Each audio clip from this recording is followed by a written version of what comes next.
From the Lower Colorado River Authority, this is Wavelength.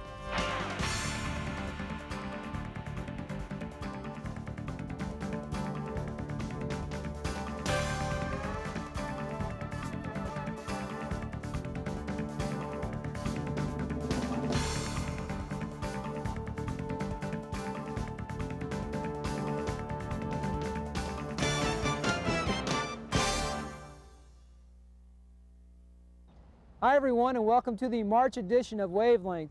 Well, you know, it seems a little odd to be standing here on a bright sunny day with a temperature approaching 100 degrees to talk about the great blizzard of '96, but here it goes.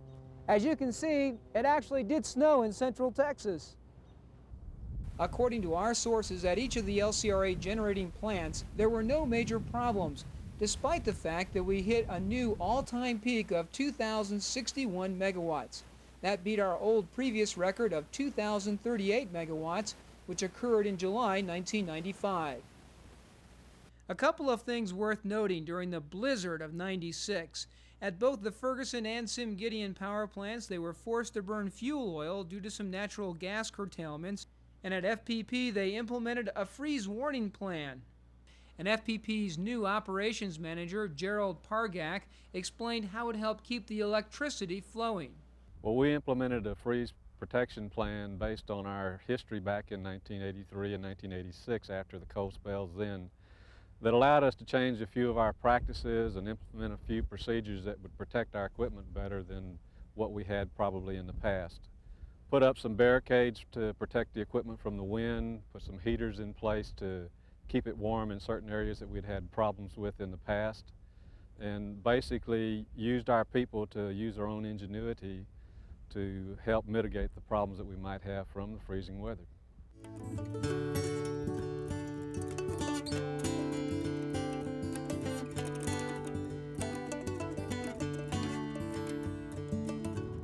So what is the LCRA way? Really, it's the sum total of the thoughts and deeds of all the people that work for the company and all those who have worked here in the past. It's the culture of the organization, what it means to be a part of something very special. For Bruce Wassinger, the LCRA way means pursuing his dream. Bruce Wassinger has been an attorney for the LCRA for 13 years. He specializes in water issues and oil and gas matters for the agency. In his spare time, Bruce enjoys playing golf, but his real passion is for running. He has run in 5 Boston marathons, dozens of 10Ks, and 3 years ago, to celebrate his 40th birthday, he ran 40 miles in one day. But none of that even comes close to what he is doing now, running from Austin, Texas to Boston, Massachusetts. On January 7th, with friends, family, and co-workers cheering him on, Bruce Wassinger set out in 20-degree weather on his 100-day, 2,000-mile odyssey. Bruce is a person who, once he makes his mind up, can really accomplish a lot. He's done that all his life, and I think he'll do this too. 2,000 miles to go.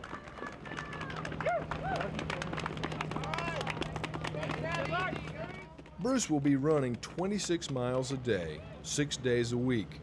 His route will take him out through East Texas, Louisiana, Mississippi, Alabama, Georgia, the Carolinas, on up the East Coast through Virginia, Maryland, Pennsylvania, New York, Connecticut, and into Massachusetts. His pace will put him in Boston just in time to rest a couple of days and then run in the 100th Boston Marathon on April 15th. I'm doing it for 2 reasons. One, to really honor my father, dedicating it to him. It's kind of my long farewell to his presence here. And the other is to raise money for cancer research, specifically the Leukemia Society, because, you know, maybe, just maybe, some of this money, somebody might find the key to unlock the door to a cure, so that would be pretty cool. Bruce has teamed up with the Leukemia Society of America with the goal of raising $150,000 as he runs across the country. Cancer has had a huge impact on Bruce's family over the years. Well, my grandfather had leukemia. He died back in 1970. My father died from cancer. He didn't have leukemia, but he died from cancer this past year. And my niece, my brother's oldest daughter, had leukemia. She'd contacted it when she was 12. She's now 20, and she's a survivor. There's like 7 out of 10 children that get leukemia survive, so she's one of the lucky ones. Thanks to cell phone technology and the laptop computer, Bruce can stay in touch with his office at LCRA every day. He can check his voicemail, send and receive email, fax documents, and keep up with his clients, wherever his mobile home and office happens to pull over. Bruce says he would never have gotten on the road at all without the help and support of so many people at the LCRA. There's so much planning that goes into something like this that I was totally unaware of, and there's been so many people that have come out of really nowhere that I've never met before that are offering their time and services. It gives you, well, makes your heart feel really good, and allows your dream to come true. Bruce has had several volunteer drivers help him keep things organized and moving down the highway, including Mickey Bell, who drove the first leg of the trip out of Austin. I think it's great that Bruce has decided to do this, and I'm only contributing a very, very small part of this, but it's a great idea, and I wish him a lot of luck, and hope that he brings in a lot of money that he can donate over to research. After 12 days of running, Wassinger reached his first big milestone, the Texas border. At this first of many border crossings to come, Bruce starts his own interstate tradition by hitting a golf ball from Texas into Louisiana before he crosses over.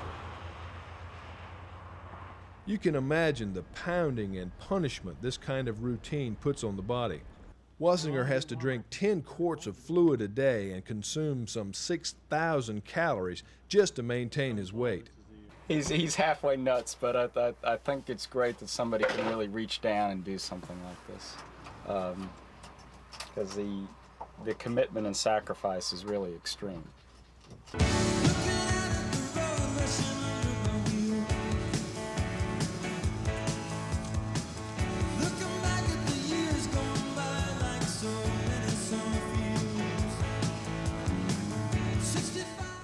As of February 23rd, Bruce was nearing Greenville, South Carolina, headed up the East Coast. If you wish to make a donation in support of Bruce, call the Leukemia Society at 800-683-2458 or call the LCRA at 473-3200.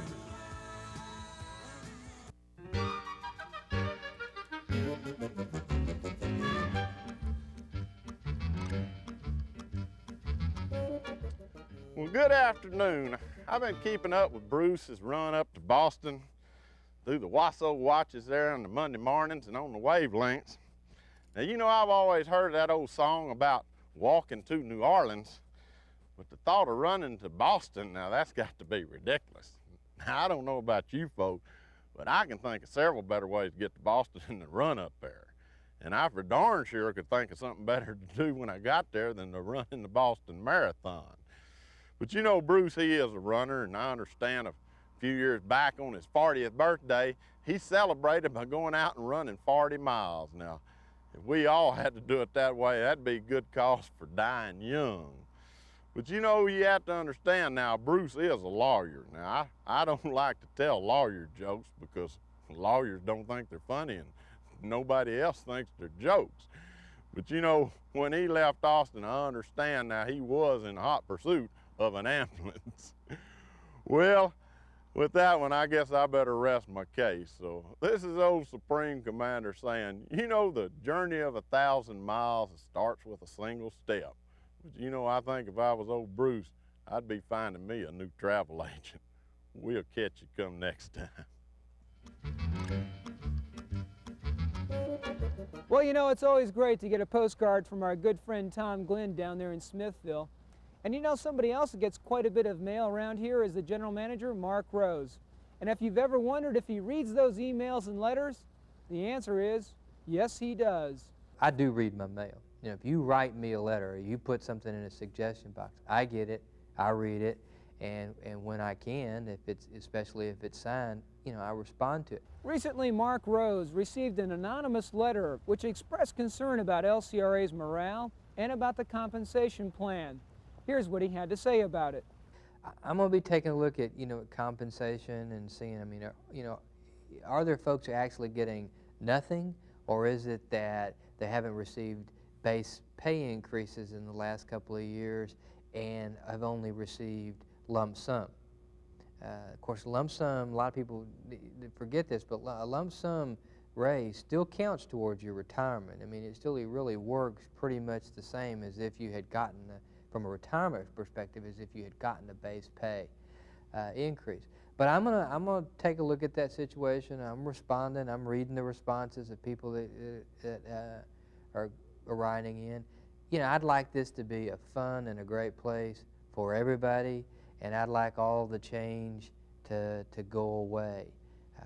I can't make that happen. One of the things that I've vowed to do is not dwell so much on change, just over and over and over again, you know, the change master, be happy about it. People are just sick of hearing about that. I'm sick of talking about it. We'll do fine. We're going to have to be competitive. We're going to have to make some changes. We're going to have to do whatever it takes. But we can do that in a fun-filled spirit, and we should always have the goal of making this a good place to work for everyone. People change as time goes by. Some folks just get tired. Some folks have very legitimate complaints because they're not getting the level of supervision or the quality of supervision that they ought to be getting. We all change. You know, we're all growing up here together. We spend our lives here, not our jobs. So I still have as strong of a goal as I have ever had about making this be a quality and a fun place to work, and everybody loving their job. And I'm not going to get there with everybody, but I'm going to work pretty hard to try to make sure that we get there with most folks. And then ultimately, people will have to choose. Do I want to work in this environment? Do I want to work in this place? And if I don't, then to have the courage to make a change and to look around and go find their happiness if we can't find it here. I'm not gonna fire people for writing a letter. I'm not gonna, you know, look to see who it is that are the malcontents out there, because, you know, I don't care from that perspective. I look at it from the broader perspective of, do we have an important mission? Are we carrying it out? Are we getting the job done? And is everybody working in that direction? Do we have a sense of purpose, and do we have a sense of direction? For the past year, LCRA's Hilbig gas storage facility near Bastrop has played a big role in maintaining LCRA's low electric rates. In December alone, the plant supplied nearly all of the gas requirements for the Sim-Gidding and Ferguson plants at a price that was far less than what was available on the open market. But the Hilbig plant's reputation goes far beyond just storing and supplying low-cost gas. It is also serving as a role model for environmental protection. From the 1930s through 1990, this area here at Hilbig was used as a crude oil storage facility. Literally millions of barrels of crude oil passed through this place. But in 1993, the LCRA updated the Hilbig facility and shut down this pad site. And that's when a team of environmental experts from the LCRA and the University of Texas moved in to voluntarily clean up the site. What we have here is soil, clay-rich soil, that's been contaminated, or you can see stained by crude oil. Now, some of that crude oil may date back 30, 40, 50 years. This is the soils that we are targeting. Environmental Coordinator Henry Eby says when LCRA bought Hilbig, they made a commitment to clean up the contaminated soil. What resulted was a partnership between LCRA's Fuels Department, environmental coordinators, and the University of Texas to remove the oil through a process that utilizes microorganisms to break down the oil, commonly known as bioremediation. The tiller operating behind me is currently mixing the soil with the intent being, or the objective being, to aerate the soil and mix it well. We're currently treating the soil with a bioremediation technology. We've not applied any microbes or bacteria to the soil, but we're relying on those bacteria that are present in nature. Originally, engineers were worrying about just Hilbig, but later they learned about some oil at the Sim Gideon plant that had been contaminated with diesel fuel. So 2 specially designed holding cells were constructed, one for each of the soils. Philip Oliveira and Matthew Berg are working on their master's degrees at the University of Texas and are responsible for sampling, monitoring, and then interpreting the results. As an engineer, when I'm working, eventually I'll probably be sitting at a desk someplace and I'll get a report somewhere, and the report will have a bunch of numbers on it saying this is the total petroleum hydrocarbon count, or this is the pH of a certain place that could be 100 miles away from where my office is. And having gone out and taken the samples myself and analyzed them in the lab myself gives me a pretty good idea of what those numbers really mean when they come across my desk 10 years from now. Just 1 year after the bioremediation process began, the researchers have learned that the Sim Gideon soil responded well to the process, dropping from 1,000 parts per million to just 100 parts per million. The Hilbig soil, on the other hand, has not responded quite as well as they had hoped. The good side about that is, in that the oils appear to be so tied up in the soils, they don't appear to be that much of an environmental concern. Because the real concern with an oil on the soil is that it's going to move someplace, whether it's going to migrate downward into the groundwater or it's going to run off the site. These oils appear to be very locked up, very immobile, and also, from some studies we've done at the university, non-toxic. So we feel pretty comfortable with leaving these soils in place.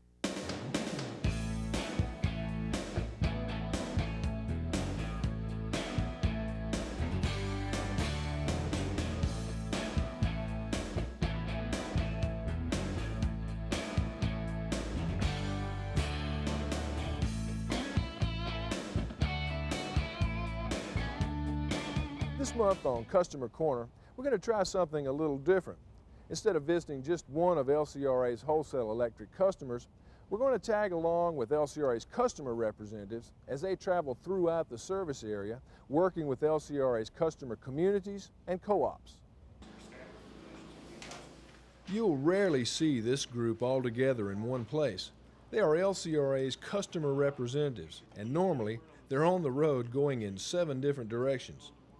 The LCRA service area is divided into 7 regions, each having its own customer representative. Rick Bluntzer heads up this group and says he is excited about the commitment LCRA has made to its customers. That's part of our mission. That's part of our team's mission, is to work with those customers, and in large part working with the communities. Quite frankly, many of our customers feel very secure, very at ease working directly with management, and that's great. We're not going to get in the way of that process. It's our communities, I think, that are now seeing that these regional representatives play a vital role and can be of service, can be of help, can frankly cut through some of the red tape when they have a question or they have a problem. Cynthia Espinosa is the customer rep for Region 3, which includes the area served by the Guadalupe Valley Electric Co-op.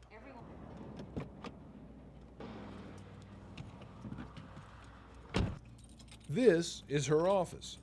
Cynthia spends a great deal of time on the road visiting customers and communities all over her area.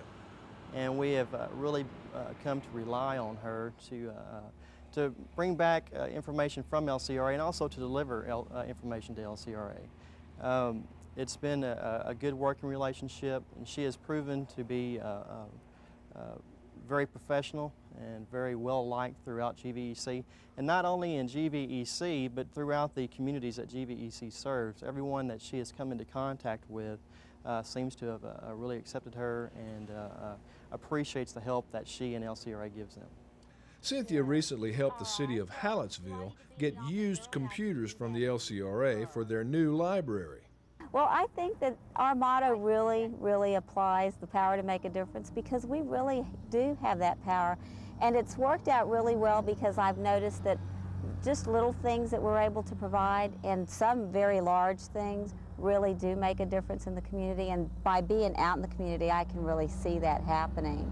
And so it just gives me great pride in representing LCRA. Darren Barker is the customer rep for Region 6. With 19 counties, this is by far the largest of the regions. Here in Lampasas County, Darren is working with city and county officials, helping them with a grant application which will provide funds for a new park. This process requires cooperation between LCRA's Land Resources Division and the Texas Parks and Wildlife Department. It's Darren's job to help keep them all on the same page. They have become a major part of our working operations. We work with them on a weekly basis for sure. I guess one of the things that I'm most excited about in the whole thing is that the different levels that they work with us on, the chamber, the city, the county levels, and they have been a big help to each of us. Barker says he doesn't want people who need help from the LCRA to get lost in the process.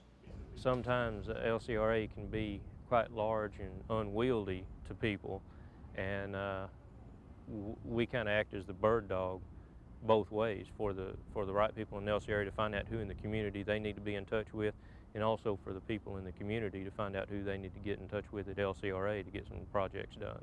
I would like people at LCRA to look at the customer reps and think of us as the customers and the communities. I want us to be the face of the communities when we're dealing with LCRA. And then on the other hand, when we're in the communities, I want us to be seen as the face of LCRA when we're dealing with the customers. We truly are an interface between LCRA and the communities. County Judge Tommy Honeycutt says that any large organization doing business with cities and counties should have people out there dealing face-to-face with their customers. Darren, to me, provides the type of service that any organization the size of LCRA needs to have.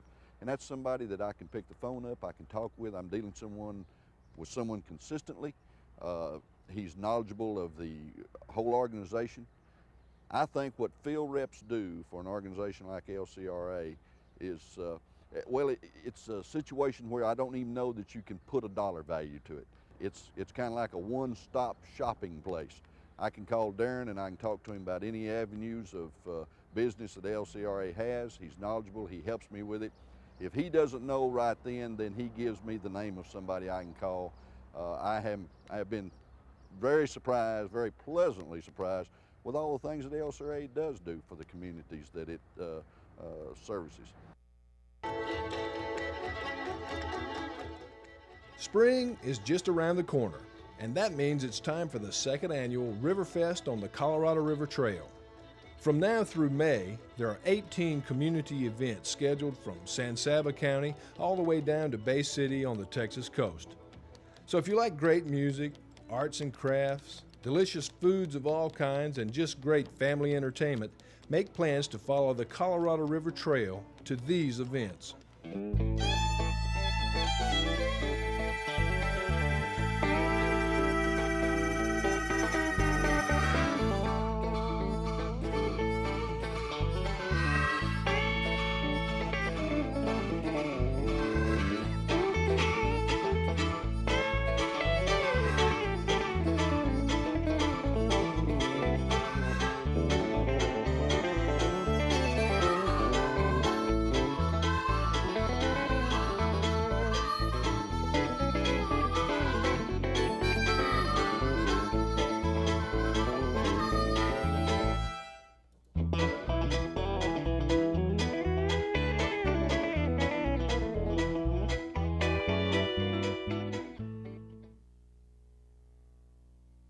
LCRA. Loretta Hebert has been a school teacher, radio voice, and an agency spokesperson. But through all those jobs, she has mainly been a writer. Sometimes And when you read something she has written, you can feel her love for the language and her attention to detail come through in it. Loretta is retiring at the end of March, and though she has been with the company for 10 years, not long by LCRA standards, during that time she has touched many of her fellow employees through her writing. She has written the LCRA news, press releases, brochures, newsletters, Monday Morning, and she has written over 400 board resolutions for outstanding employees and those who have retired before her. Loretta is also the unofficial LCRA historian. Whenever people have a question about the early days of the LCRA, they call Loretta.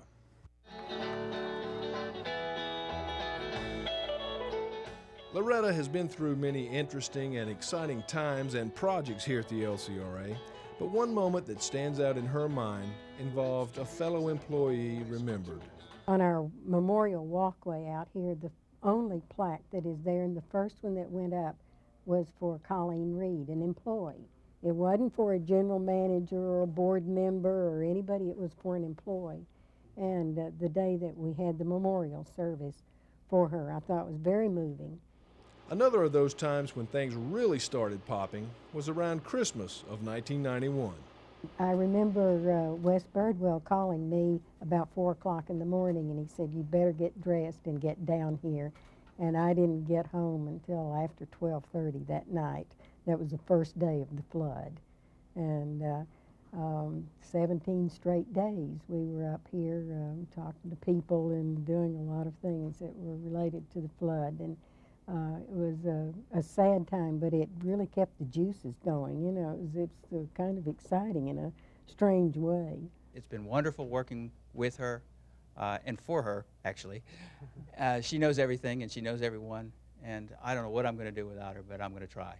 Loretta is a superstar. I mean, she's not someone that you really can replace in terms of her character and her dedication.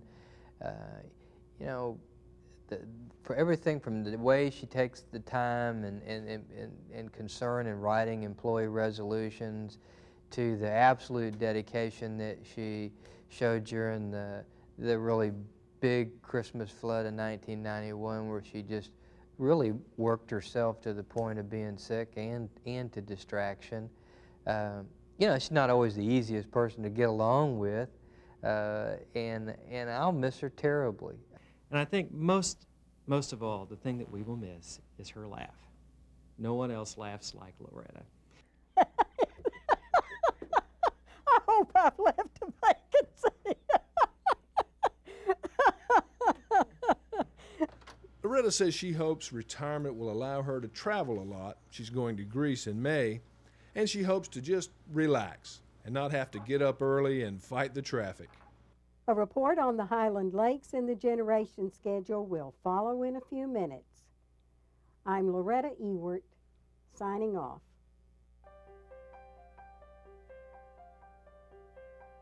Well, that's our cue to sign off as well. Thanks for watching. We'll see you next month on Wavelength.